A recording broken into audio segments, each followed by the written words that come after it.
Hello, Emily. You can unmute yourself now. We want to hear your beautiful I can voice. unmute myself. Hello, Yeah. hello, Meryl. Nice to see you. I love your green. It's very, very, very on, this is those one of our colors here at SETI. So thank you very much for getting the memo. We're very appreciative. Great. As I said, I'm not going to pump up your ego with a big, long introduction, but I am extremely grateful to you for being here. I've been bugging Emily to join pretty much. I think this is your third Social Bridges. I love her that much. But yeah, we're very, very, very, very grateful to Emily for joining us today. And we can't wait to hear your talk. I think you've already got your slides checked. Do you want to try and share your screen? I will share my screen. Just one moment. Yes, the joys. Or is I it don't loud know if I enough for have. everybody? Let's try this. Good, it's coming. Can we see? Beautiful. We can see, we can hear you, and we're going to start 30 seconds Okay. early. Yes. That's how it's done. Okay, Emily, over to you. I'm going to mute myself. That's how it's wonderful. Well, Meryl, thank you so much. I love that there's not long read introductions. That is such a better use of time. I'm going to blab away these 30 seconds we've bought because that's what I'm going to do, because I want to say such a big thank you to you and to Valentina and to Marika for organizing this event. If there was one Social Bridges that you had so far that I'd really like to be at in person, even though I know the earlier ones were exclusively online, it would be this one, because of course it's a topic that is the nearest and dearest to my heart as any topic could be. And I am sitting here in Zurich, same time zone as all of you, but I wasn't able to make it for complicated travel reasons. But yeah, it's still such a pleasure to be able to speak and present remotely, and I will try to tune in as much as I can. And the fantastic program. The program is honestly a candy shop for me. I could not imagine like better people, more interesting topics, some new stuff that I just would love to hear about too. So just all of you who are sitting there, enjoy it on my behalf as well. It sounds so, so exciting. And yes, I also appreciate the German punctuality. We here in Switzerland are very punctual as well. So it's 10 o'clock. I'll get started. So I'll talk to you today about some work that's been going on in my lab. It's a little bit of a whistle-stop tour of kind of the evolution of work that we've done over the past decade, nearly 2 decades. I'm dating myself here, but there we go. Kind of looking at relationships between brains and bodies and dance. So the title I have today is Dancing Brains and Thinking Bodies, and there is some new stuff kind of peppered in various places. We'll see how that goes. It's a bit of a test drive, but hopefully there'll also be some time for discussion and questions at the end. And I'd love to hear what those of you there in Dresden and anyone else online have to say. So today's talk, I'll start with kind of what was my bread and butter to begin with, and we still have some stuff going on in this space, looking at visual and motor learning, how sensory motor learning shapes perception. Then I'll take a shift towards embodied neuroaesthetics, which is a topic I know you'll have lots of people presenting on at this conference, because it's super interesting and it's a very exciting topic. Particularly, I'm interested in questions about how our prior sensory motor experience shapes aesthetic preferences. And then I'll have a little bit of a few little teasers for stuff that's very recent and emerging on mostly aesthetic perception and kind of social perception into the future.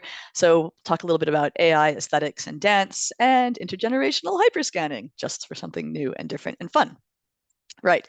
So for those of you who've heard me present a talk before, I apologize in advance if some of this content is repeated, but again, hopefully there will be enough new stuff to keep folks interested. So I like to begin by framing my research in a broader context, and that is how we understand and learn from and make sense of those we see in a social world. So you can think about this from the moment you wake up in the morning until you go to sleep at night. We are constantly watching other bodies in action.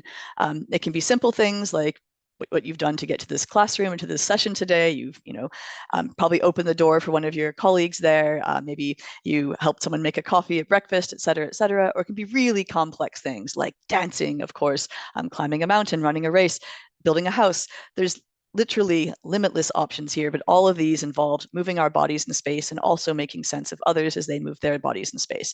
This is something we're highly adept at doing. Our brains, our social brains, have evolved over millennia to effortlessly make sense of these other people that we encounter in a social world, even in really complex situations, such as dance. So this is something that interests me, and we're good at this, but how do we make this happen? And the question that's become more and more interesting to me over the past decade or so is, this is great, this is fine, all the examples here, these are the conspecifics we've co-evolved with to make sense of, but what's going to happen when we start to interact with and engage with other agents that are not exactly human-like? So whether these are kind of virtual agents on a screen, hybrid agents that are kind of taking shape in augmented or virtual realities, or embodied artificial agents that we might come across, as robots, as performers, whatever.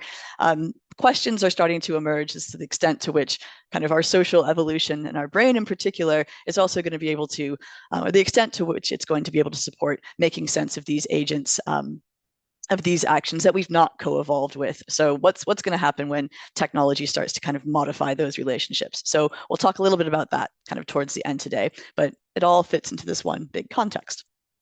So a bit more about this context, the way that we're able to make sense of especially other human agents that we encounter in our daily life, is that there's this very special and very strong privileged relationship between perception and action. We've known about this relationship for a very long time. And my research tries to ask questions about how experience shapes or changes or modulates that relationship between what we see and kind of what we do with our own bodies and what other people are doing with their bodies. I've really focused on, when doing the neuroscience bits of this, what we and many other groups call the action observation network. For those of you more familiar with the mirror neuron system, you'll realize that there's a lot of correspondence between the action observation network, or AON, and the mirror neuron system, but the AON also involves some regions that are kind of more visually tuned, or specifically visually tuned as well, such as the occipitotemporal cortex, as well as the regions where mirror neurons were first identified in parietal and premotor cortices.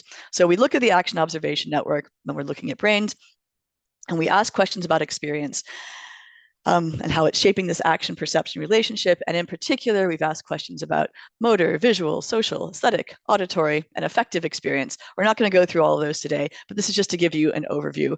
I kind of feel like when giving a big introductory talk, kind of setting the stage a little bit more can be helpful for seeing where we're coming from, asking the questions we're asking. And we also use a bunch of different complementary research approaches. We, in the past, have used a lot of fMRI. These days, we're actually using a lot more FNIRS, or functional near-infrared spectroscopy. But we also have used brain stimulation, so TMS and TDCS, as well as behavioral measures. And together, as many of you will know who work across multi-methods, by taking different tools and asking different questions about brain and behavior, we're able to build a more complete picture of this relationship. We also spend a lot of time trying to develop really solid intensive training interventions where people come into the lab or are working in the real world, learning dance or learning some sort of new skill. And this allows us to more precisely study learning related changes. So not just experiences that you're bringing into the lab, but experience that we're giving you. And that kind of is a really nice approach scientifically, I think, for understanding learning. Sorry, my voice is going, but I will do my best. And last but not least, we spend a lot of time focusing on action experts, especially dancers, or those people who are teaching how to dance, but also gymnasts and acrobats. And we also look at these agents that are really quite distant from humans, such as avatars, embodied robots, and similar.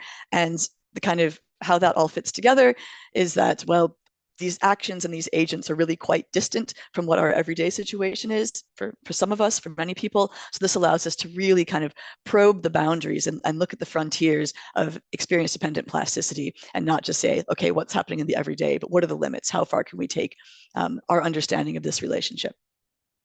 So I've kind of in the past focused on 4 main research themes, and they're starting to blend more and more these days, which I think you'll see by the end of this talk. But those 4 themes have really been looking at motor learning and expertise, how we learn by observation, observational learning, and lots of these topics have focused a lot on dance, neuroaesthetics, another big area where we've used dance as a model system quite a bit. And more and more these days, we're also working with artificial agents and artificial intelligence. And this didn't really start off necessarily in the dance domain. But again, as you'll see, we cannot stay away from the performing arts. So there's a lot of stuff and exciting things happening in this space as well. So this isn't an exhaustive list. This is just meant to say, like, okay, we've kind of established a little bit of knowledge in these 4 areas. So the three themes I'm going to talk about today, which are kind of drawn from these various core areas. The first, we're going to talk about sensory motor experience and physical skill learning, as I mentioned at the start. Then we're going to talk about the extent to which embodied experience shapes aesthetic preferences. And then we're going to also talk about how aspects of artificial intelligence and robotics to a certain extent as well might enhance our understanding of how we see, understand, and appreciate others in action. All right. I will try to keep my voice going throughout. So first theme, how does sensory motor experience shape action learning? Well, you have the absolute grand doyen of this research herself, Beatriz Calvamarino, amongst your ranks, who you'll probably be hearing about so many of her new and exciting things, but a lot of this work really started out with her in the early 2000s, and our team was shortly behind, and we were asking questions about, okay, how does the acquisition of action expertise in this scenario through weeks of physical practice shape the brain of the learner when he or she watches those same actions? So you might think about these kids in a dance class. They take their first breakdancing dance class and they don't really know what they're doing. They're just kind of, moving along. How does their perception of seeing expert performance change when they're kind of not able to coordinate those movements themselves that well compared to when they're able to, bust out moves like you see this fabulous dancer doing on the right here? So we weren't using breakdancing in this situation. We were instead using contemporary dance, and we had a contemporary dance company. And in this study, we invited them into the laboratory across 6 weeks of them learning a new complex choreography that they had never embodied before. So they brought a lot of dance expertise in general to their learning experience, but they didn't have any specific experience with this choreography. And we scanned their brains across 6 weeks of this learning process. So once a week, they'd come in and watch some choreography that they'd been physically practicing, and they'd also watch some kinematically similar control choreography that they never actually practiced with their own bodies. And we saw a few different things here. One, we had a really nice replication of what Beatriz and her colleagues found with the capoeira and ballet dancers, whereas when our dancers were watching the rehearsed or familiar movement compared to the unfamiliar, unrehearsed choreography that we use as our control choreography, we get broader engagement of action observation network regions. So mostly parietal and premotor cortices, as well as some occipitotemporal cortices. And this result chimed really, really well, again, with what Beatriz and her colleagues found. But the kind of slightly different result that we found that we were quite excited about as well came from a parametric analysis where we weren't just asking our dancers to watch these movements while they are sitting passively in the scanner, but we were asking them to rate their ability to actually perform them. So they had a kind of keypad. They had to say on a 1 to 4 scale, how good are you at performing this movement right now? Do you think, with 1 being I'd be pretty awful and 4 being I'd be as, performing this at expert professional level?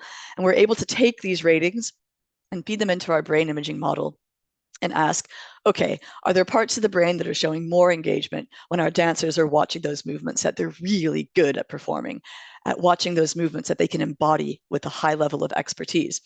And here we saw kind of, it looks much less impressive as a brain imaging result, but it's really exciting in some ways. This is a full brain analysis, and we see that there's 2 regions in particular that seem to really care about this embodiment, this expertise question. And this is a bigger cluster in the inferior parietal lobule and a smaller cluster in the ventral premotor cortex, both in the left hemisphere. And this was a really kind of nice neural signature of embodiment that we were able to kind of pull out with these expert dancers in this long-term learning paradigm. So that was pretty exciting to see. So we've asked some more questions about how sensory motor experience shapes action learning. And we know that, stepping aside from the brain scanner now and using a slightly different psychophysiological tool, that when we watch others in action, there's subtle emotional responses that occur in observers. So if I'm watching you kind of run for the bus across the street, I'm not thinking about, oh, are you running nicely? Do you have good form? Is this interesting to watch? But my brain is kind of calculating answers to those questions, even without me consciously attending to them. So what we wanted to ask here was to what extent these kind of subtle emotional or affective responses that occur when we kind of passively watch others' actions, as well as people's explicit ratings of enjoyment, might be influenced by your own expertise with movements. So for this, we used a slightly different, as I said, tool. This is a psychophysiological measure known as electromyography, or EMG. And what you can see here is we put little electrodes on people's faces with 2 over the eyebrow and 2 on the cheek. And those correspond to recording from the corrugator or frowning muscle. This muscle engagement is known to occur when you see something that, not necessarily that you dislike, but it might induce more concentration, or it might be a little more, difficult to process in some way. And then we have the zygomaticus muscle, which is on the cheek here. And we know that this is a muscle that's involved in smiling. So you might say, why would you use facial EMG to ask questions? You can just see, from video analysis if someone's scowling or smiling. But the beautiful thing about facial EMG is that it allows us to pick up on sub-threshold movements. So you don't actually see people smiling or frowning, just kind of a passive face. There's these kind of subtle muscle activities happening, and EMG allows us to record them. So what we had for this study is we had 25 expert dancers. This time, we weren't teaching them any dance. They just reported at least 10 years of dance training to a very high level. And we also had 26 dance naive kind of control participants, young adults that were matched across education level, sex, and other things. And what these participants watched were a bunch of videos, 82 videos to be precise, of male and female dancer from the Leipzig Ballet. And they were performing, these were 3-second snippets of them performing some ballet choreography, some contemporary choreography, some really simple movements, some really complex movements. And we asked people to first just watch all of these and do nothing while we were recording from their face. And then we also asked them to watch them a second time and give us ratings and tell us how much did you actually like watching this. And it's really important that we did this kind of 2-step approach, because the first time we want to know what's going on when you're not explicitly thinking about how much you like watching something. Then the second time, we need to know how much you explicitly like watching something, so we can go back and apply those ratings to the first time when you're watching these videos with kind of no other task. And what we can see here in our results, we've plotted this with the zygomaticus muscle, or the smiling muscle, and the corrugator, or the frowning muscle, is that among our non-dance participants, what you can see here on the y-axis, this is the kind of amplitude of signal that we're pulling out of these facial EMG recordings. And across the x-axis here, we have the time, the 3 seconds that each of these videos played for. And they're kind of all averaged across participants. And then what we can do is we can say, okay, people gave us their ratings later. We're going to now put these ratings to what's going on in these people's faces when they're watching videos of dancers that they later rate as being highly liked, or they later rate as being not really liked that much.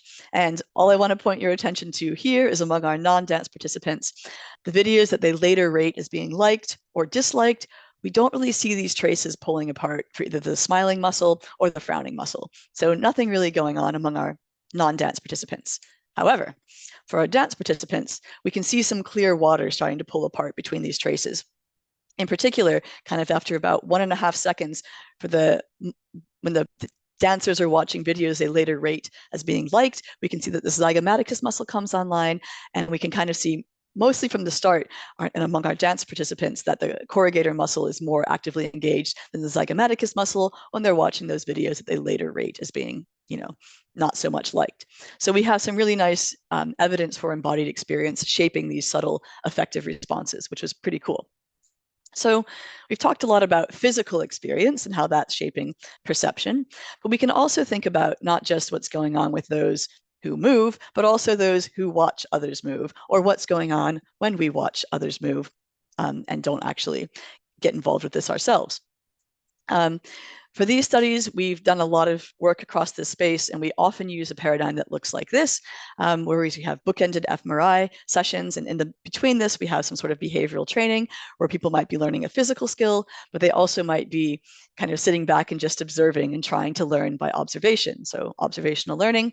And then we'll have people come in after they have their final brain scanning session, where we can kind of compare pre and post learning intervention and have them do a physical test where we ask them to do whatever it is we taught them to do physically and whatever it is we ask them to watch and learn from. So we've used this paradigm for lots of different things, not just dance related. We've done stuff with kind of learning keyboard sequences, more like a music intervention, even though it wasn't music per se, with knot tying. And of course, the most work we've done in this space has been with dance. So saying just a little bit about some of the dance work we've done here. Again, we had this sort of testing set up. And when people were doing the behavioral training, they were coming into our lab day after day across this week, and they were kind of watching and experiencing different dance music videos in a dance video game context. And for some of these videos, they would just listen to the soundtrack. So really, they'd just be listening to music. For some other videos, they would watch the video on the screen without moving, and they listen to the soundtrack as well. And then for a third set of videos, they would actually be up there trying to dance along with the video game. So they'd have sound, they'd have the music, they'd have the visual images, and they'd have the embodied experience.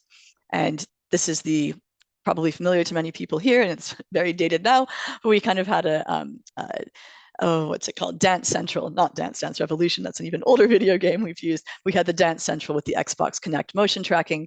And in this way, we could kind of have people perform these physical skills. And we found lots of things in this study, but just the one thing I want to draw your attention to is that when people learn by observation and kind of build up experience from auditory to visual to auditory, visual, and motor experience, that we kind of get more robust engagement of this action observation network, the more sensory modalities through which you're learning. So not terribly surprising, actually physically practicing the dance that you can see your instructor, your teacher, or your co-dancer performing it rather than just watching it is better for your overall performance. But we're also kind of trying to understand how that's shaping brain responses. And yeah, that was a pretty exciting finding there. And again, having these kind of pre and post measures give us a really good idea of what's changing over time at a kind of task specific level.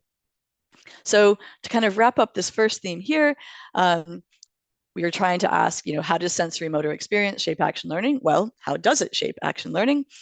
What we found here is that physical expertise shapes our perception in terms of sharpening responses within brain regions that link action and perception. So really these sensory motor nodes of the action observation network.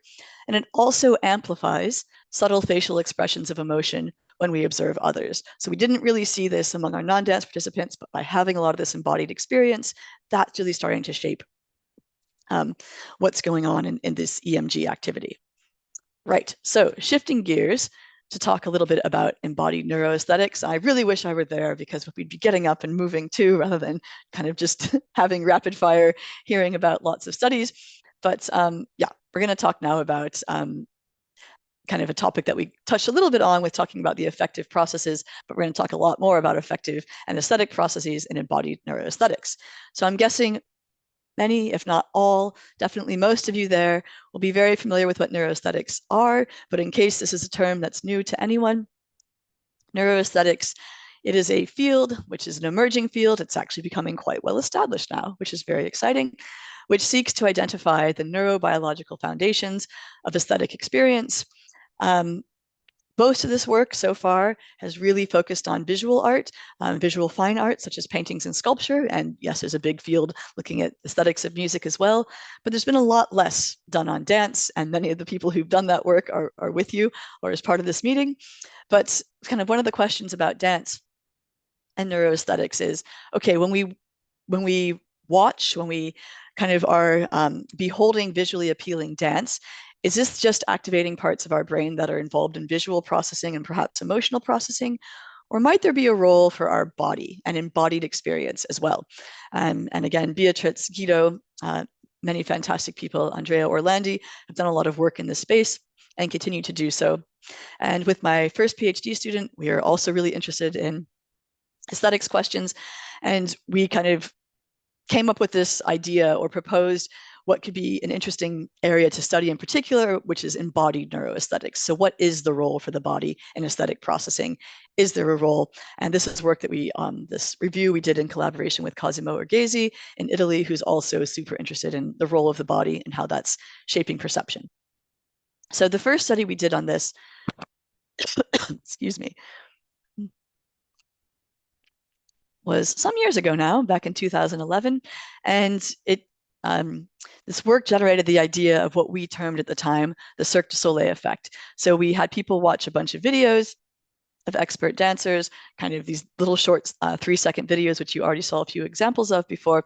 And we asked them kind of two questions after they watched these videos. They were asked to rate how much they like these videos on a 1 to 4 scale, really simple, from not at all to I like it a lot, or they were asked to rate their ability to perform. So the very first study I told you about, it was the same question about kind of embodiment. How well could you perform this movement right now? Not at all to I could definitely do that. Sorry, that's what this text here says. So you never knew which question would be coming up. So your task as a participant while you were laying in the brain scanner, this is an fMRI study, was just to watch these, and whatever question came up after each video, you had to answer it with the key buttons, the keypad that you were holding in your lap. So I should mention again that these kind of 82 videos that people saw in the scanner, they really had a range of complexity. Sometimes we'd have our dancers, do a développé, or a ballet dancer where she'd lift her leg up next to her ear, or do, a quadruple pirouette, or our male dancer would do kind of 4 turns in the air and land with perfect grace, all in a 3-second period, or some, very impressive leaps. But they also did some very simple movements, like just very simple port-de-bras movements, or just walking in a circle. So it wasn't just, on one end of the complexity spectrum.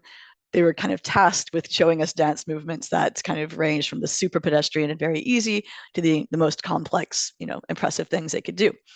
And what we saw when we kind of looked at people's behavioral ratings, if we kind of put these two rating scales against each other, and on the y-axis here, we have people's ratings of, I could really do this well at the very top to there's no way I could do this at the bottom, and liking ratings along the x-axis with those movements that they really liked a lot all the way to the far end, and those that they didn't like very much, close to the kind of origin of the two axes there.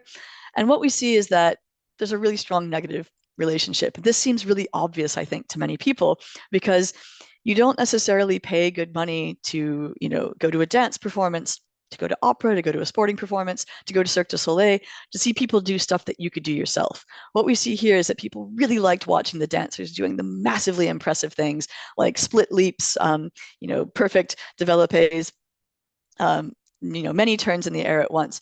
And they didn't really like watching them doing the very simple port-de-bras or the, walking in a circle, because they could do those movements themselves. So this is kind of an obvious, in some ways, finding that people like the stuff that they couldn't do, that they couldn't embody themselves. But then this leads to a really interesting question about, okay, well, what's going to go on in the brain when people are watching these movements?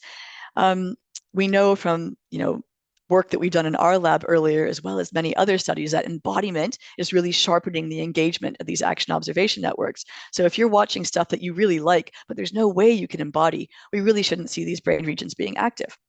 So this is exactly what we had to look at. We kind of did this kind of parametric interaction. The details of it don't really matter, but what matters is this analysis allows us to say, okay, are there any brain regions that show a more robust response when you really like watching a movie, but there's no way you could do it? So we're kind of looking at that bottom right corner of that plot there with the movements you like a lot, but you cannot possibly do. And interestingly for us, we see that there's kind of parts of these more early visual regions, the kind of posterior occipital temporal cortices, which you can see those 2 big blobs in the left brain there. But on the right brain, you can see that one little red and orange and yellow spot there. And that's in the right interparietal sulcus. And this is a region that's very much associated with embodiment, that is associated with learning, with physical activity, with linking action and perception. So this was exciting because this is, some of the first evidence to say that you don't just need experience, to show kind of these neural signatures of embodiment. There could be something like aspirational embodiment going on. When you see a movement that you really like watching, there's no way you have the physical skills to do it. Your brain still, the parts of your brain that are important for linking up perception and action are still saying, wow, I want to get involved too. So, there's kind of lots of ways we could take this, but this was a really exciting result, I think, to say that it's not just visual regions that are kind of engaged when we see really impressive dance that we can't do with our own bodies, but embodiment regions are also getting involved. So yes, that was great for people who were not expert dancers, who had no dance experience, who kind of almost explicitly avoided dance engagement. But we can start to ask questions about, okay, that's fine for people who don't dance and aren't interested in it, but what happens when you do dance and you do engage with dance? If you do actually have embodiment, how does that shape the aesthetics relationship? So here what we wanted to say or ask about is how actual learning shapes or changes this relationship between what I like watching and what I can actually do with my own body. So we're going to go back to the same setup that you saw before, where people came in and did all these different types of training. And when people were in the scanner for this study, these were the same participants. This was the same study as the one I showed you before. This is just a different analysis of these data. People were asked, as they were in that first study, how much did you like watching each movement, and how well could you actually do it? Now remember, they are physically practicing them, so they should be really quite good at physically reproducing pretty much everything they're seeing here. And what we can see here, the colors of this plot correspond to red is that these are the movements that they saw the music videos, heard the soundtrack, and danced with. Orange is just kind of watching the music videos, so they're seeing movement and hearing the sound. Yellow is just hearing the soundtrack, and green is no experience at all. So what we see here on our plot, we have our pre-training ratings subtracted from our post-training ratings, and essentially, if those bars are above 0 on the x-axis, that means that there's kind of increases in ratings after training, and if they're below 0, there's kind of decreases in training, and people they like stuff less and they can reproduce it worse.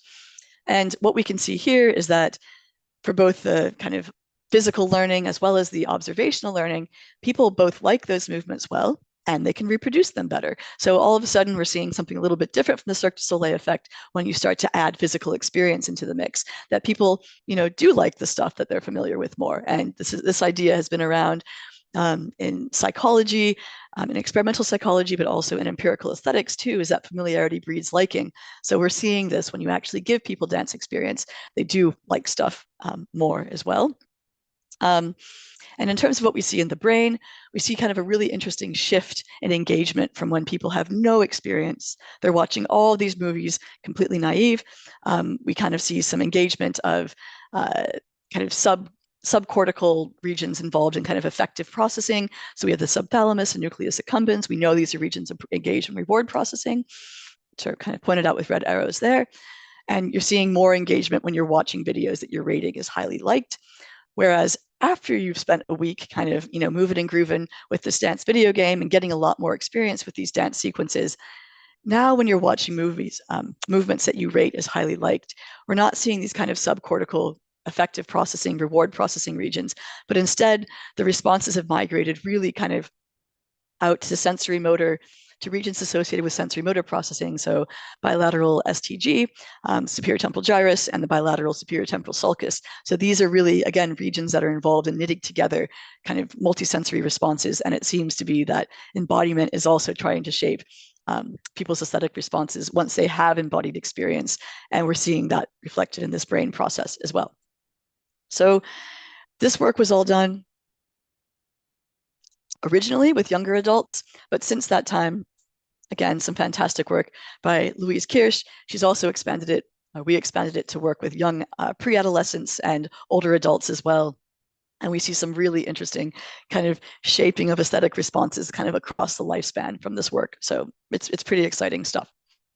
So going to shift gears, staying in the theme of embodied neuroaesthetics, but talk a little bit about some work that came from a collaboration with 2 other fantastic dance neuroaesthetics researchers and a fantastic dancer from the former Forsyth company as well. And this work kind of stemmed from an idea of what is dance and how does dance differ from everyday movement. And there's this wonderful quote by Kreitler and Kreitler, which some of you might be familiar with, that says, what dance is remoteness from our everyday habitual movements. So we can very clearly identify what everyday movements are, and we can very clearly identify what dance is, because dance is so far removed from it. So pretty much everything we see these, I think it's English National Ballet dancers doing, these aren't necessarily things we're going to be doing in our everyday lives unless we're dancers, and kind of that remoteness is what kind of puts dance into that category. And Rudolf Laban, among others, have also written at depth about the idea that the primary purpose of dance training is to increase the range and clarity of body expression and, kind of make this remoteness from the everyday perhaps even clearer. So what we were hoping to do in this study is kind of look at this relationship between the dancer and the perceiver, and kind of, how messages are transferred back and forth between them. There's this really nice theoretical model that Guido Org, Dana Casperson, and Patrick Haggard came out with nearly a decade ago that we were kind of using as a point of departure.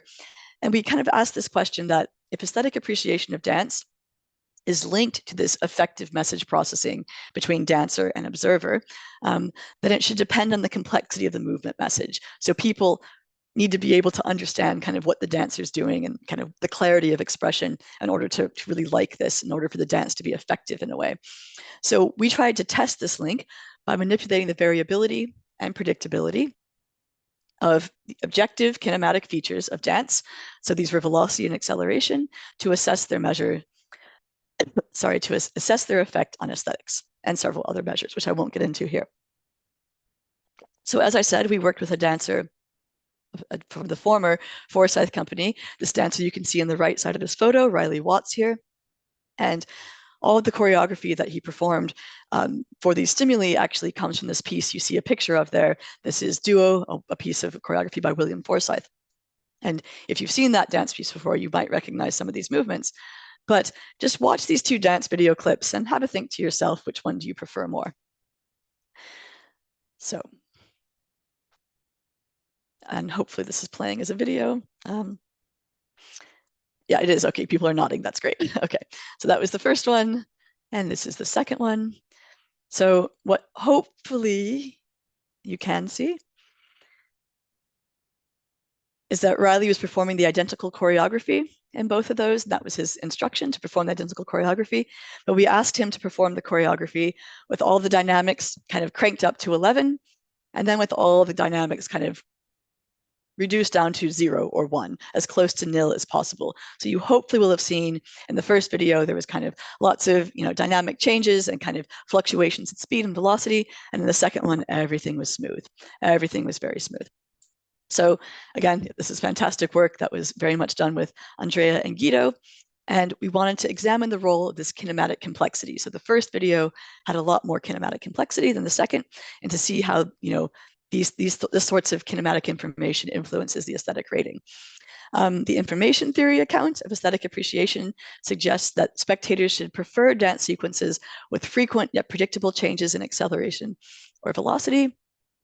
And that's kind of what you saw on the first slide, the first panel there. And then the kind of effort heuristic, or the Cirque du Soleil effect that we've looked at before. This isn't a competing hypothesis per se. It's just saying as well that dance excerpts that people don't think they can do, they think they'd be harder to reproduce, should also be preferred. So we showed people a bunch of video clips like the ones you just saw there, all sorts of choreographic segments from the duo choreography. And we could kind of, extract the kinematic features here from the varied kind of dynamic choreography to the very uniform, smooth choreography. And people were asked a lot of questions about the speed and the effort of Riley as he moved. And in a second session, they were also asked, how much did they enjoy watching these movements? How well could they reproduce them? Our same old questions. This was a behavioral study. I should say we have run a follow-up in the scanner, but I'll only talk about the behavioral study today. And excuse me, what we see here from an embodied neuroaesthetics perspective, without getting into every panel in great depth here, is that both speed and effort had a positive impact on enjoyment ratings, which we can see in panel C there, and a negative impact on reproducibility rating. So those are the two bottom plots there. So people really, found that there was more speed in the varied one compared to the uniform movements. They enjoyed them more, and they also thought that they were less reproducible. So kind of our predictions were more or less confirmed there. These things, this relationship between kinematics and aesthetic experience is able to be quantified and does appear in this direction that we thought it might. So what we can conclude from this is that perceived effort doesn't just relate to what kind of movements are being performed. So it's not just someone doing really impressive leaps or jumps or splits or whatever it may be. It's how they're doing the movement as well. And we kind of finished this paper by talking about there may be being kinematic aesthetic primitives of human movements, such as frequent yet predictable velocity changes, that these are aesthetically relevant across many choreographic traditions, dance styles, and movement vocabularies. So we kind of plucked some examples out of the air, kind of across global dance traditions that we think might show this, but that really remains an empirical question that needs to be evaluated still. So we have about 5 or 10 minutes, no, 5 to 7 minutes. I'm going to switch gears to this final piece now. We're going to talk about AI, aesthetics, and dance. And as well as hyperscanning, because AI is a very big part of at least the hyperscanning analyses. And we know, unless you've been living under a rock for the past year, let alone 6 months, we'll all know that AI is kind of producing more and more impressive feats every day, but more and more, especially the last few months, kind of AI's infringement to the arts is becoming something that we just cannot ignore. So not just with paintings, but we're seeing, with TikTok, with dance choreography, with kind of the whole realm of performing arts, that AI is here. It is making huge inroads, and we don't fully know what to make of it, either as artists, as researchers, or as humanity. And this is a really big and important and exciting question. So that's not to say that there's not been quite a bit of research on this. There has been, but take all of this research in the past that I'm telling you about with a little grain of salt, because so much of this research came before the advent of OpenAI, before the advent of DALL-E, ChatGPT, et cetera, Midjourney. So, results that we might have found 5 years ago, 10 years ago, let alone last year, this is going to be a really rapidly evolving space. So I don't think that we should take all of these results as kind of lodged and done. I think it's work that we'll continue to need to look at. So first theme here, the first study, I'll tell you a little bit about AI, aesthetics, and dance. Excuse me. We know that previous evidence, but you can see some of this is already 10 years old or more, suggests that people have a bias against AI or computer-generated music and paintings, and that experts appear to be more biased than art-naive participants. So expertise kind of makes you even more, hands-off towards AI-generated art. So what we wanted to do in this study, to cut right to the chase, is ask, well, what about performing arts? What about dance? What about AI-generated or computer-generated dance? Are people going to be kind of anti-computer-generated dance? And is this going to be modulated by expertise? So these are the questions we asked here. We had 3 separate studies with 3 different groups of participants, all pre-registered. And I'm going to show you 2 examples of our kind of human-generated choreography and our AI-generated choreography. And I need to be very clear here that you're not going to see AI-generated dance. What you're going to see is a human dancer performing a choreographic sequence that is choreographed by a human and performing a choreographic sequence that is AI-generated using the same kind of components of movement vocabulary. And this all came from Bharatanatyam choreography from Indian classical dance. So let's see the first one and see if you can tell which one is which. This is the amazingly talented Kohinoor Darda, who many of you may know, and she is, of course, the first author on this study as well.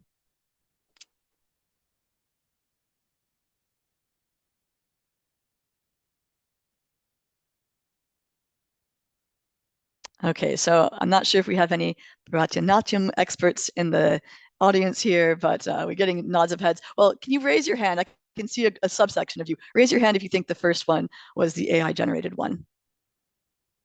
Okay, raise your hand if you think the second one was. Okay, good. So we have some dance experts here, even if they're not Bharatanatyam. You're absolutely right. And, probably from being people interested in movement and how movement is put together, there is a certain flow to how Bharatanatyam choreography has to be put together for its storytelling.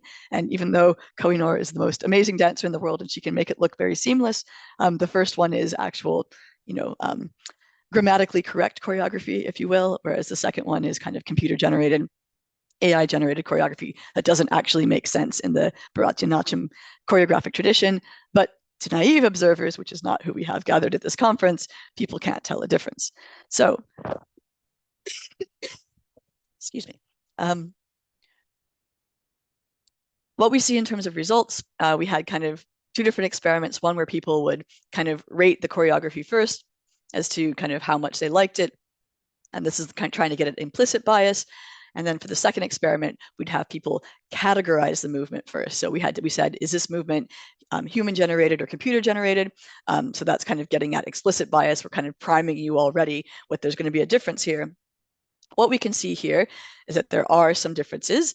And we have the top line here is our experimenter categorized. So this is the movement that is actually made by computer-generated choreography versus human-generated choreography. Whereas the bottom row, this is very interesting.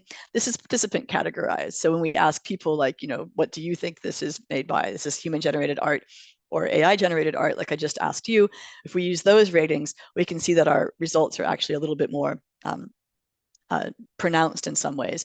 So what we can see overall is that we do see kind of bigger differences for human generated and computer generated choreography among our experts than among our non-experts. And that it seems that kind of explicit biases play a bit of a role here. So just to answer these questions we said, are people biased against computer-generated choreography? What these plots show you is, yes, they are. They don't like it as much as human-generated choreography. Is this bias implicit, explicit, or both? Is it modulated by facts? What we find is that it's explicit. So when people we see it's more pronounced in that kind of explicit categorized first. Experiment 2 there, and we think it's possibly modulated by belief, but we did not study this per se. So this is kind of a question for a follow-up one. We're able to kind of get at that slightly with our design, but not, concretely. And then finally, does dance expertise modulate bias against computer choreography like we've seen in other art domains? And the answer is yes. We see that our experts are more biased against it. And, possibly because, as you saw, gathered there, that you can kind of see the differences between AI generated and human generated art. So there's kind of it grammatically doesn't make sense. It looks not as clear, not as clean, not as correct. So this was a really nice study that kind of is a little first pass about AI generated choreography versus human generated choreography.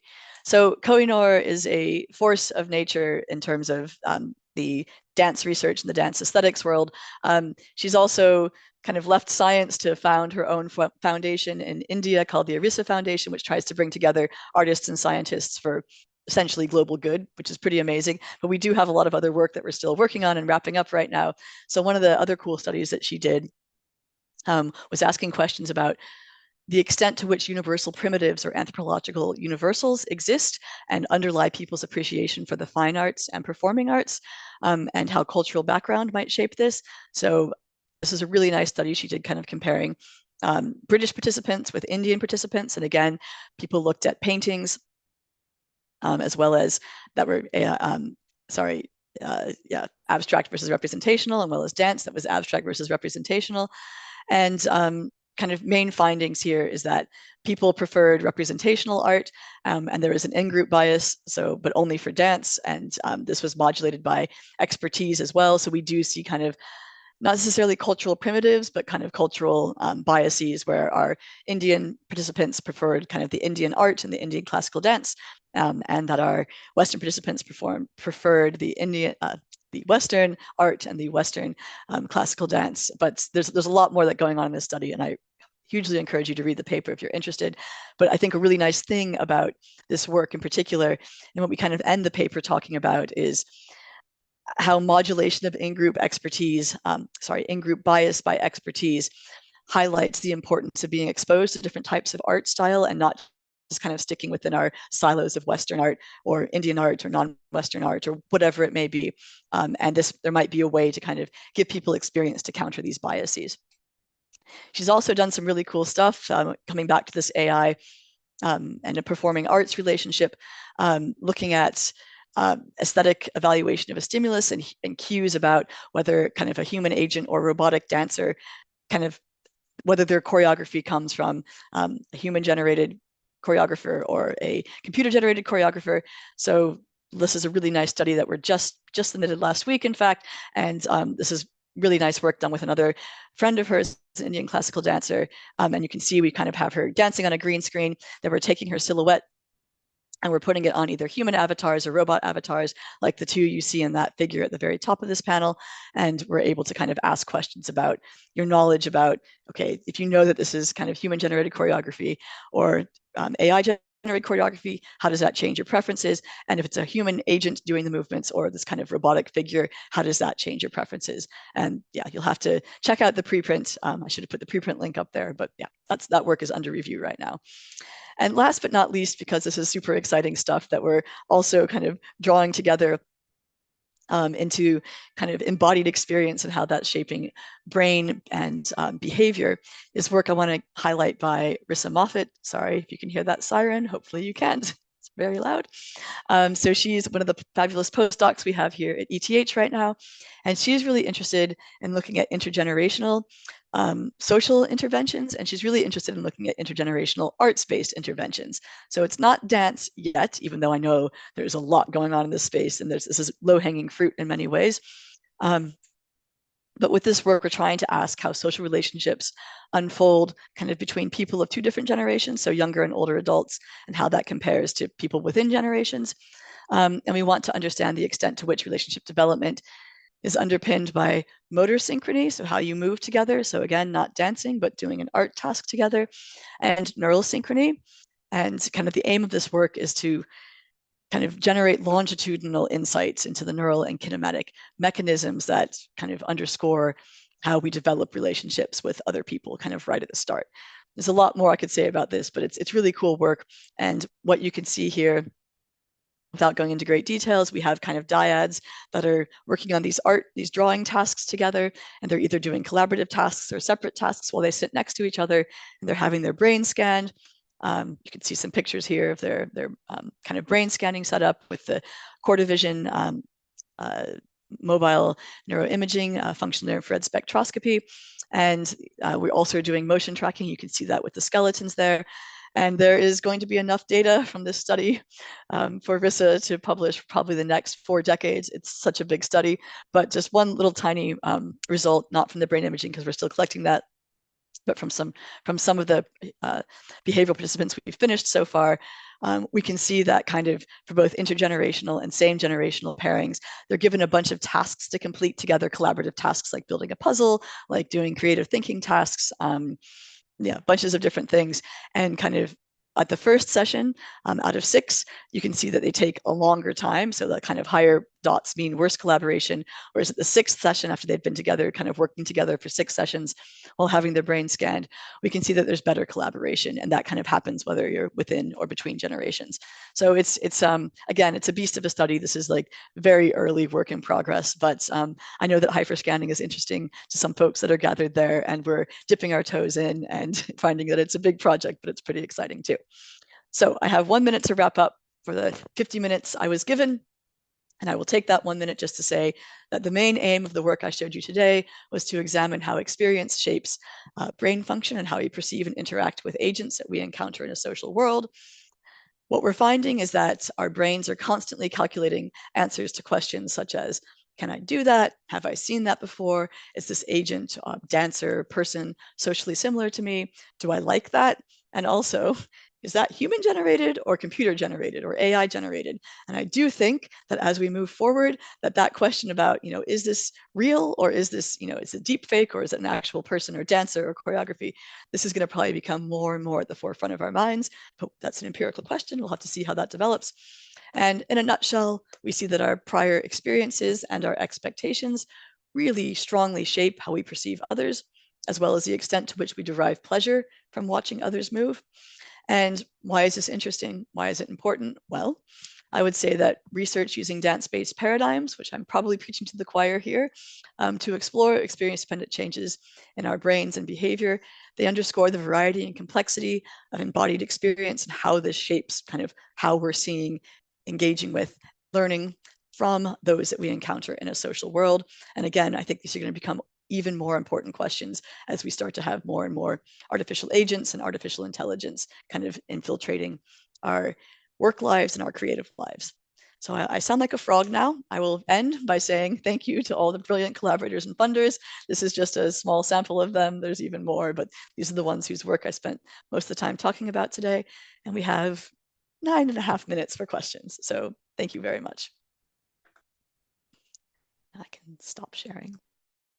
That helps. So I'm hopefully being heard on YouTube. I'm making sure that we have the right things. Yep, I think so. Should be good. First of all, thank you, Emily. That was a tour de force. We are definitely awake. We are definitely awake. I have 100,000 questions, but I do know that there are people in the room who would love to pick your brain. So I know Peter has a question. I see Asaf. So why don't you take turns? And I'm going to hope that everybody can hear with our smart owl, especially you, Emily. But you go ahead, Peter, and if you can hear, just put a thumbs up, Emily. Do you hear me? Perfect. Okay. Thank you for the talk. so many things. So many things. Too many things. And so many questions. But I'll do the one that's also on YouTube. For the theme 2, research have found showing that movements that I cannot reproduce are also movements that I like more on average. Do you think there's a causal relationship there? So that it's because I cannot reproduce them? Or is it just because the pretty movements are harder to do and on average can't reproduce them? So I think it's a great question. And I think if we hadn't run kind of the follow-up study with the non-dancers, but learning to dance, I would say that there's maybe a causal relationship. But now I think that's not the case at all. And I think our work, and there is other people's work as well, who shows that it's not like as soon as you can do it that you don't like it anymore. Instead, what we find is once you can do it, you also like it. So it seems like it's at odds, that those two findings are at odds with each other, but I don't think they are. I just think you have a different route to enjoy it. So I think it's kind of just like a visual spectacle, like this is so far from what I can do, and like the Cirque du Soleil effect when you see this really, really remarkable work. But then once you do gain embodied mastery, and it would be a really cool kind of study to do this with people maybe in like an elite dance training academy of any sort of dance, to kind of look at how when you first enter and maybe you're not so great at lots of these movements, and then by the end of the first year, second year, third year, whatever, you are really good. I don't think that you lose the aesthetic preference as soon as you can do it. I just think you have a different route to appreciate it. Okay, thank you. Asaf, do you want to go next? Yeah, thank you. A wonderful full talk. I have two questions. One about the difference in the muscle, facial muscle, and the relationship to appreciation. I'm wondering, so what if dancers watch something that is not dance? Would we also find that? Is it something about how they are reading, like something about the kinesthetic, or but I mean, Haggard had stuff like that, that dancers have a better kind of kinesthetic reading of their kinesthetics. Is it something about that, or is it specific to dance? Then a second question about the last work about the computer generation. So I'm thinking like back to the 80s with light forms with Cunningham and Tekla, I can't pronounce the last name. So the idea was that the computer was generating sequences that humans would never do, like creating like chance processes. Now,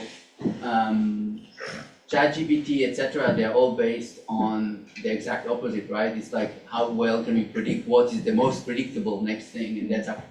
And so with respect to those two differences, and all your work, which also touches these issues of predictability, how do you put those together? Like when you say, which I think it's kind of almost two very opposite ways in which computers can be used to generate movement.